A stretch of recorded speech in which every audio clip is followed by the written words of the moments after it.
ప్రపంచంలో విశ్వాసం అన్నది కేవలం కుక్కలకే పరిమితమైపోయింది. మనిషి అనేవాడు ఈరోజు ఒక నమ్మక ద్రోహిగా మిగిలిపోయిండు. అందుకే చరిత్రలో మనము అపాత్ర దానము అని చెప్పేసి ఒక పదము వినే ఉంటాం. అపాత్ర దానము అంటే అర్హత లేనటువంటి వ్యక్తికి దానము ఇవ్వకూడదు. కాకపోతే దీనికి ఇంకో మీనింగ్ కూడా ఉంది. ఏంటంటే దానం ఇవ్వడానికి ముందు ఆ వ్యక్తి ఆ దానానికి పాత్రుడా కాదా అని చెప్పేసి చెక్ చేసుకుని మరి దానం అన్నది ఇవ్వాలి. కాకపోతే జగన్మోహన్ రెడ్డి గారి ముందుకు ఎవరన్నా వచ్చి భిక్షాందేహి అని అడిగితే ఆయన ఇవన్నీ చూసుకోడు, ముందు దానం అనేది ఇచ్చేస్తాడు. చరిత్రలో కర్ణుడు అని చెప్పేసి ఒక వ్యక్తి గురించి మనందరం చదివే ఉంటాం. కర్ణుడు కూడా అదే, ఎప్పుడూ ఎక్కడ కూడా ఆ వ్యక్తి పాత్రుడా కాదా అని చెప్పేసి చూడలే కర్ణుడు. ఎంత అడిగితే అంత, ఎవడు అడిగితే వాళ్ళకి ఇచ్చుకుంటా పోయాడు. సేమ్ అదే పరిస్థితి ఈరోజు జగన్మోహన్ రెడ్డి గారిది కూడా. నిజంగా ఇక్కడ ఒక ఫోటో కనిపిస్తుంది మీకు. ఈయనని మీరు గుర్తుపట్టే ఉంటారు, వేమిరెడ్డి ప్రభాకర్ రెడ్డి గారు. ఈయనని ముద్దుగా విపిఆర్ అని చెప్పేసి పిలుస్తారంట. ఈ వేమిరెడ్డి ప్రభాకర్ రెడ్డి గారు ప్రెస్ ముందల అంటే ఏదో సభలో మాట్లాడుకుంటూ కొన్ని విషయాలు మాట్లాడిండు. ఏం మాట్లాడిండు, ఎందుకు మాట్లాడిండు, ఆ విషయాలని మనం ఈరోజు ఈ వీడియోలో తెలుసుకుందాం. దయచేసి వీడియో చూసేటటువంటి సోదర సోదరీమణులు వీడియో కింద ఉన్నటువంటి లైక్ బటన్ని ప్రెస్ చేయడం మాత్రం మర్చిపోవద్దు. ఇక నా మీద మీకు ప్రేమ ఇంకొంచెం ఎక్కువైపోతే దయచేసి ఈ వీడియోని షేర్ కూడా చేయండి వాట్సాప్ గ్రూపులలో. ఇక వేమిరెడ్డి ప్రభాకర్ రెడ్డి గురించి మనం ఇక్కడ మాట్లాడుకోవాలి. జగన్మోహన్ రెడ్డి గారు మొన్న ఒక ప్రెస్ మీట్ పెట్టి కొన్ని విషయాలు మాట్లాడారు. ఆయన మాట్లాడిన విషయాలకి కౌంటర్ ఇచ్చిండు వేమిరెడ్డి ప్రభాకర్ రెడ్డి గారు. ముందు జగన్మోహన్ రెడ్డి గారు ఏం మాట్లాడారు ఇక్కడ కొంచెం జాగ్రత్తగా వినండి. మీరు కొంచెం జాగ్రత్తగా వినాలి. YV Subba Reddy PA, YV Subba Reddy PA, YV Subba Reddy Appanna. అసలు ఇది అప్పన్న ఎవడు పిఏ స్వామి అని చెప్పి నాకే అర్థం కాదు. అడిగిన నేను విపిఆర్ పిఏ, విపిఆర్ ఎవడు? Telugu Desam party MP. VPR PA, దాని తర్వాత ఏపీ భవన్ ఎంప్లాయీ. మరి ఎక్కడ వైవి సుబ్బారెడ్డి వచ్చినట్టు పిక్చర్లకి? ఎందుకు ఆయన విపిఆర్ పిఏ అని బయటికి రావడంలా? ఎందుకు ఆయన ఏపీ భవన్ ఎంప్లాయీ అని బయటికి రావడంలా? ఎందుకు మాటి మాటికి ఈనాడు, ఈ ఆంధ్రజ్యోతి, ఈ TV5, ఈ చంద్రబాబు ఎంతసేపు ఉన్నా YV Subba Reddy PA, YV Subba Reddy PA, YV Subba Reddy PA Goebbels ప్రచారం చేస్తూ ఎందుకు డ్రిల్ చేస్తా ఉన్నారు అబద్ధాన్ని? అంటే వైవి సుబ్బారెడ్డి గారిని ఇరికించడానికి ఒక అప్పన్న అనేటువంటి ఒక వ్యక్తిని తీసుకొచ్చారు. ఆ వ్యక్తి వైవి సుబ్బారెడ్డి గారికి పిఏ అని చెప్పేసి ఒక అబద్ధం చెప్పారు. నిజానికి ఆ వ్యక్తి ఎవరు అంటే ఈ విపిఆర్ గారి పిఏ, వేమిరెడ్డి ప్రభాకర్ రెడ్డి గారి పిఏ. ఈయన పిఏగా ఉన్నటువంటి వ్యక్తిని వైవి సుబ్బారెడ్డి పిఏ అని చెప్పేసి ఆ వ్యక్తితో వైవి సుబ్బారెడ్డి గారికి వ్యతిరేకంగా కొన్ని విషయాలు చెప్పించి వైవి సుబ్బారెడ్డి గారిని ఇరికించాలి అన్నటువంటి ప్రయత్నం అనేది జరుగుతున్నది. ఎక్కడ ఇరికించాలి? తిరుమల లడ్డు వ్యవహారంలో ఇరికించాలి. ఇది జరిగినటువంటి ప్రయత్నం. అయితే ఇక్కడ విపిఆర్ పేరు వాడిండు జగన్మోహన్ రెడ్డి గారు అని చెప్పేసి నేను అనుకుంటా విపిఆర్ ఒక సభలో మాట్లాడుకుంటూ ఈ విషయానికి ఒక కౌంటర్ ఇచ్చిండు. కౌంటర్ ఏంటో ముందు మీరు జాగ్రత్తగా వినండి. దాని తర్వాత విపిఆర్ గారికి నేను కూడా చిన్న కౌంటర్, అంత పెద్ద పెద్దవి మనం ఆడిస్తాం, మనం బచ్చగలం, చిన్న కౌంటర్ నేను కూడా ఇస్తాను. ముందు ఆయన ఏం మాట్లాడాడు, ఏది కొంచెం జాగ్రత్తగా వినాలి. నిన్న మీరందరూ ఇనుంటారు ప్రెస్ మీట్. జగన్మోహన్ రెడ్డి ఏం మాట్లాడాడంటే, చెప్పండి, జస్ట్ అకేషన్ వచ్చింది కాబట్టి చెప్తుండా తెలియాల. అప్పన్న అనేవాడికి 50,000 చెక్ ఇచ్చానని 100% ఇచ్చాను. ఎవరు చెప్తే ఇచ్చాను, అది కూడా ఒక సేవ కింద.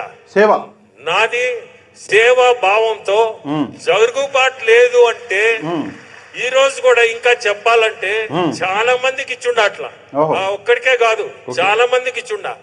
అతని ఆత్మకే అది ఆయన ఒకసారి ఆలోచించుకోవాలా. ఆయన చెప్పిన మాట ఎవరు చెప్తే ఇచ్చాను, అట్లా ఎంతో మందికి ఇచ్చుండ. అది అతను జరుగుబాటు లేదు, పేదోడు అని చెప్తే ఈ రోజు సేవ చేసే రకంగానే దాన్ని కూడా ఆ రోజు చేసింది నేను. ఒక మనిషి శ్రీకాకుళం వాడు జరుగుబాటు లేదు, సుబ్బారెడ్డి వైవి సుబ్బారెడ్డి దగ్గర వచ్చి చేరాడు. ఆయనకి జరుగుబాటు, సుబ్బారెడ్డి నేను ఇవ్వలేనన్నా మీరు సాయం చేయండి అంటే దేవుడు ముందు వచ్చి చెప్పనండి ఎవరినైనా. నేను చెప్పేది సత్యమా కాదా? ఊరికినే ఏదో ఒకటి వేయడం కాదు. ఎందుకంటే ఎందుకు చెప్పాల్సి వస్తుందంటే నేను సేవ చేస్తూ ఎవరైనా వచ్చి నాకు జరుగుబాటు లేదంటే ఈ రోజు కూడా చేస్తుండా చాలా మందికి. అది చెప్పేవి కావు, చెప్పాల్సిన అవసరం కూడా లేదు. కానీ అతను ఎందుకు చెప్పాల్సి వచ్చిందో ఏమనుకోని చెప్పాడో నాకైతే అర్థం. చెప్పినా నాకేం పోయేది ఏం లేదు దానివల్ల ఏమవుతుంది? అతని వల్ల మంచి పనే చేశా ఆ రోజు అతని పరిస్థితి. ఈ రోజు దాన్ని ఇప్పుడు కానీ నేను కానీ లిస్ట్ చెప్పానంటే చాలా మంది ఉన్నారు నేను చేసిన వాళ్ళు ఆ నెలకి చెక్కులు ఇచ్చేవాడు. అది అతనికి తెలుసు ఎవరెవరికి ఇచ్చాను, ఎవరికి ఇమ్మన్నారో తెలుసు. అటువంటిది ఆ మాట మాట్లాడాల్సిన అవసరమే లేదు. అంటే సేవాభావంతో చేసిన వాడిని నేను. ప్రతిదీ కూడా అంతే, ఈ రోజు గట్టే చేస్తున్నా. సో కొన్ని సేవ చేయబోయి కూడా తప్పులు అవుతున్నాయి, అనవసరంగా మండలు పడుతున్నాయి. వినండి, మంచి పని చేసి అంటే సేవలో కూడా మనం ఏ రోజు ఏమవుతో కూడా తెలియటంలా మనం చేసే మంచి పనిలో కూడా. ఓకే, సరే దానికి దేవుడికి వదిలేసాను, అది దేవుడికి తెలుసు మనం ఏం చేసాము, మనం ఎంత చేసాము, ఎంత మందికి చేసాము, దాని గురించి కూడా చెప్పాల్సిన అవసరం లే. ఓకే, ఇది కూడా ఎందుకు చెప్పాల్సి వచ్చిందంటే నిన్న నాకు నచ్చలేదు, కొంచెం బాధేసింది. ఏంటి మాటలు అసలు అతనికి తెలుసా అన్ని మాట్లాడాల్సిన అవసరం లే, మాట్లాడాడు కాబట్టి కొంచెం ప్రిక్ అయింది నాకు, అంతే. ఎనివే అది వదిలేండి, ఆ సబ్జెక్టే పల్లెం మనకి. మనం కానీ ఆ సబ్జెక్ట్ లో పోతే మన తల్లు చెడిపోతాయి. Very good, very good, very good, చాలా బాగా చెప్పారు, చాలా మంచి విషయాలు. అంటే అప్పన్న ఎవరైతే ఉన్నారో అప్పన్నకి సేవాభావంగా నేను 50,000 రూపాయల చెక్ ఇచ్చానన్నాడు. వైవి సుబ్బారెడ్డి ఇమ్మంటేనే ఇచ్చానన్నాడు. సరే, ఓకే. నేను ఇందాక జగన్మోహన్ రెడ్డి గారు అపాత్ర దానం చేస్తాడు కర్నూలులాగా అని చెప్పేసి నేను పోల్చా. ఎందుకు పోల్చా తెలుసా? జగన్మోహన్ రెడ్డి గారు చేసిన దానాలలో చాలామందికి చాలా దానాలు చేస్తే ఈయనకి రాజకీయ దానం అన్నది చేసిండు. రాజకీయ దానం అనేది చేసిండు, పిలిచి రాజ్యసభ ఇచ్చాను అనుకుంటా. ఓకే, రాజ్యసభ ఇచ్చిండు. ఇస్తే అపాత్ర దానం అయిపోయింది అది. ఈ వ్యక్తి మాట్లాడే మాటలు ఇవి. అప్పన్న అనేటటువంటి వ్యక్తికి వైవి సుబ్బారెడ్డి గారు చెప్తే ఈయన 50,000 రూపాయలు ఏదో ఇచ్చిందంట. సేవాభావం అంట. ఏది నాకు కూడా కొంచెం కష్టాలు ఉన్నాయి, ఎవరైనా దయచేసి ఎవరైతే విపిఆర్ గారు ఉన్నారో ఈ విపిఆర్ గారికి దయచేసి నా రిక్వెస్ట్ అండి, నా కష్టాలు కూడా ఆయనకు చెప్పండి. చెప్పి పాషా గారు కష్టాల్లో ఉన్నారంట, ఒక 5 లక్షల రూపాయలు సహాయం చేయండి, నెలకు 5 లక్షలు మీరు ఇచ్చారు అంటే హాయిగా పాషా గారు బతారంట అని చెప్పేసి ఎవరన్నా సారుకు తెలిసిన వాళ్ళు ఉంటే ఈ వీడియోని పంపించండి ప్లీజ్, దయచేసి పంపించండి. ఎందుకంటే ఆయన దానవీర శూరకర్ణుడు, అందుకే కొంచెం నాకు 5 లక్షలు నెలకు పంపిస్తాడేమో చూద్దాం, అది కూడా చూద్దాం ముచ్చట. సరే, ఇది పరిస్థితి. ఏమన్నాడు? అప్పన్నకి 50,000 రూపాయలు ఇచ్చిన అన్నాడు. కాకపోతే అసలు విషయం ఏంటంటే ఆ అప్పన్న అనేటటువంటి వ్యక్తి ఈయన పిఏ. ప్రతి నెల అప్పన్న అనేటటువంటి వ్యక్తి 25,000 రూపాయలు తీసుకున్నాడు ఈయన దగ్గర నుంచి జీతంగా. ఎట్లా చెప్తున్నా చూడండి, పొద్దుటి నుంచి సోషల్ మీడియాలో వైరల్ అవుతుంది. ఏంది అంటే యూనియన్ బ్యాంక్ ఆఫ్ ఇండియా ఎవరైతే చిన్నప్పన్న ఉన్నాడో, ఈ అప్పన్న పూర్తి పేరు చిన్నప్పన్న, ఈ అప్పన్న బ్యాంక్ స్టేట్మెంట్ ఇది ఒకటి అమ్మ జీవితం. అప్పన్న అనేటువంటి బ్యాంక్ స్టేట్మెంట్ పట్టుకొచ్చారు. ఎవరు పట్టుకొచ్చారు? ఆ దేవుడి గారిగా కానీ మంచిగా పట్టుకొచ్చారు. అయితే ప్రతి నెల అప్పన్నకి 25,000 రూపాయలు జీతం చెల్లిస్తున్నాడు. ఎవరు అంటే మన వేమిరెడ్డి గారు జీతం చెల్లిస్తున్నాడు. చూడండి ఇక్కడ కొంచెం జాగ్రత్త, డేట్లు మీకు కనిపించకపోతే నేను ఇక్కడ రాస్తాను. ఇది 2వ తారీఖు 4వ నెల 2024, 2వ తారీఖు 4వ నెల 2024. ఎంత జీతం అంటే 25,000 రూపాయలు. ఎవరి అకౌంట్కి వచ్చింది? ఇక్కడ చూసుకోండి, చిన్నప్పన్న. ఏ bank? Union bank of India. ఎక్కడి నుంచి వచ్చింది అంటే ఇక్కడ VPR mining infrastructure private limited. ఈ విపిఆర్ గారికి మైనింగ్ దందా ఉంది. ఇక్కడ చూడండి, ఇక్కడ చూడండి, ఇదే వీడియోలో ఆయన ఏదైతే మాట్లాడుతున్నాడో వెనకాల విపిఆర్ అని ఉంది. ఈయన కంపెనీ పేరు అది. ఆ కంపెనీ నుంచి ఇక్కడ చిన్నప్పన్న అనేటటువంటి వ్యక్తికి, ఈ చిన్నప్పన్నకి ప్రతి నెల 25,000. ఇది ఇందాక చెప్పిన 2/4/2024, 2/5/2024 25,000, మళ్ళీ 1/6/2024, మళ్ళీ 1/6/2024 25,000, 1/7/2024 25,000, 1/8/2024 25,000, 2/9/2024 25,000, 1/10/2024 25,000, 1/11/2024 25,000. ఇట్లా ప్రతి నెల దాదాపుగా 25,000 రూపాయలు జీతం తీసుకుంటున్నాడు చిన అప్పన్న. ఇంకా ముందుకెళ్దాం. అగో 2/12/2024 25,000, 1/1/2025 25,000. అంటే ఈ సంవత్సరం ఈ ఏడాది కూడా జనవరి, ఫిబ్రవరి 25,000, మార్చు 25,000, ఇట్లా ప్రతి నెల దాదాపుగా జీతం తీసుకున్నాడు మన చిన్నప్పన్న. ఎవరు? మన చిన్నప్పన్న. మరి మీ ఎంప్లాయీ కానప్పుడు సరే మీరంటే అడిగినరని చెప్పేసి వైవి సుబ్బారెడ్డి గారు మీరు ఇచ్చిర్రు అని నమ్మేద్దాం. ఒకసారి 50,000 ఇచ్చారని నమ్మేద్దాం. మరి ప్రతి నెల 25,000 ఏంది? సరే వైవి సుబ్బారెడ్డి గారు అడిగిండు, మీరు ఇచ్చే ఉంటారు, మీది చాలా పెద్దది, మీరు ఇచ్చేసి ఉంటారు. ఎలక్షన్ జరిగింది, ఎలక్షన్లో గెలిచారు, వైవి సుబ్బారెడ్డి గారు విడిపోయారు, మీకు ఆ పార్టీకి సంబంధం లేదు. ఎలక్షన్స్కి ముందు మీరు ఆ పార్టీని మోసం చేసి జగన్మోహన్ రెడ్డి గారిని మోసం చేసి బయటకు వచ్చేసి టీడీపీలో చేరారు. మీరు ఒక లోక్సభ ఎంపీ అయ్యారు. దాని తర్వాత ఈ సంవత్సరం అంటే దాదాపుగా పోయిన ఏడాది జూన్లో మీరు ఎంపీగా మళ్ళీ ఎన్నికయ్యారు. అప్పటి నుంచి ఈ మార్చి వరకు, ఈ సంవత్సరం మార్చి వరకు స్టేట్మెంట్ ఉన్నాయి. మరి ఇన్ని రోజులు ఎందుకు ఇచ్చారు జీతం? ఈ జీతం కాకపోతే మరేంటి? ఇది ఒక పాయింట్. లేదు పాషా గారు మీరు తొందరపడుతున్నారు, లేదు ఆయన వైవి సుబ్బారెడ్డి మనిషే, నేనే వైవి సుబ్బారెడ్డి గారు చెప్పారని ప్రతి నెల ఆయన జీతం పంపిస్తున్నా అని మీరు ఒక మాట అన్నారే అనుకుందాం. సరే మీ మాట నమ్ముదాం. ఈ అప్పన్న అనేటోడు ఏం చేసిండు అంటే, ఏంటి అలిగేషన్ అప్పన్న మీద అంటే ఈ కల్తీ నీకు సంబంధించి అలిగేషన్, అంతే కదా.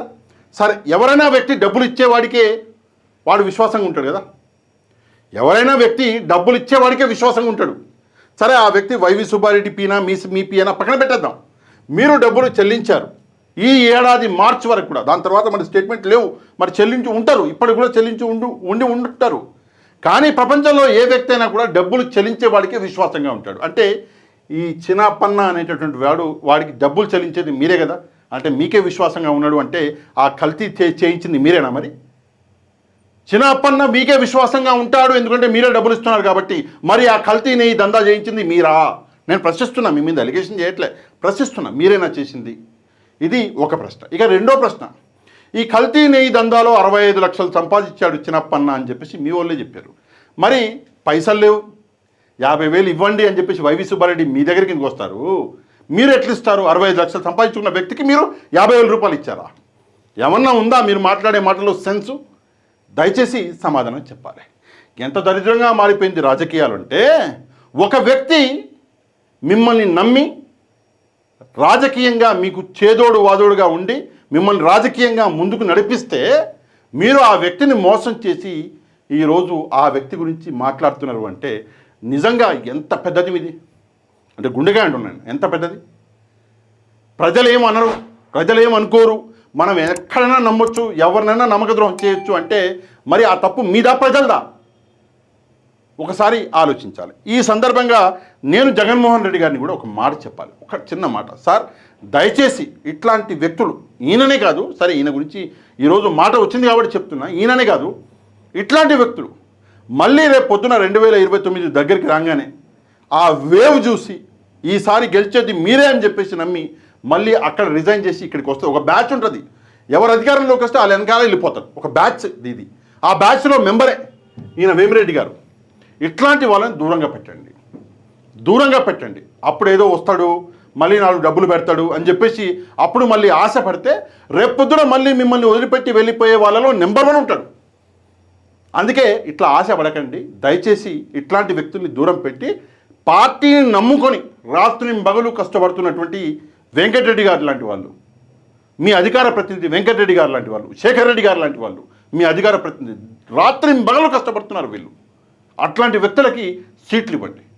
వాళ్ళు రేపు పొద్దున పార్టీకి ఒక రాక్ సాలిడ్ లాగా నిలబడతారు, ఒక పిల్లర్ లాగా నిలబడతారు. ప్రాణం పోయినా పార్టీని మిమ్మల్ని మోసం చేసే అసలు అవకాశం ఉండదు. ఎందుకంటే వాళ్ళు జగన్మోహన్ రెడ్డి ఫ్యాన్స్ ముందు, దాని తర్వాత రాజకీయ నాయకులు. వీళ్ళు రాజకీయ నాయకులు, దాని తర్వాత జగన్మోహన్ రెడ్డి గారి అభిమానులు. వాళ్ళకి వీళ్ళకి తేడా ఉంది. అందుకే వెంకటరెడ్డి గారు లాంటి వాళ్ళు, శేఖర్ రెడ్డి గారు లాంటి వాళ్ళు, వీళ్ళకి ప్రాధాన్యత ఇవ్వండి. ఇట్లా ఎటువైపు గాలి వీస్తే అటువైపు ఉరికేటటువంటి వాళ్ళకి అసలు ప్రాధాన్యత ఇవ్వవద్దు. దయచేసి ఈ విషయం మీద మీరందరూ కూడా స్పందించి ఒక లైక్ అనేది చేయండి. ఒక లైక్ చేస్తే వీడియో అనేది జనాల దాకా వెళ్తుంది, ప్రజలకి ఈ నిజాలు తెలుస్తాయి. ఒక లైక్ చేసి తప్పకుండా మీరేమనుకుంటున్నారు, ఈ వ్యక్తి అసలు ఎవరి పిఏ ఈ వ్యక్తి ఏంటి, చిన్నప్పన్న ఎవరి పిఏ, దయచేసి మీరేమనుకుంటున్నారు కమెంట్ చేయండి. కమెంట్తో పాటు ఎవరైతే మన ఛానల్ని సబ్స్క్రైబ్ చేసుకోలేదో ఛానల్ని కూడా సబ్స్క్రైబ్ చేసుకొని వెళ్ళండి. నెక్స్ట్ వీడియోలో మళ్ళీ కలుద్దాం. అంతవరకు థ్యాంక్ యూ వెరీ మచ్. జై హింద్.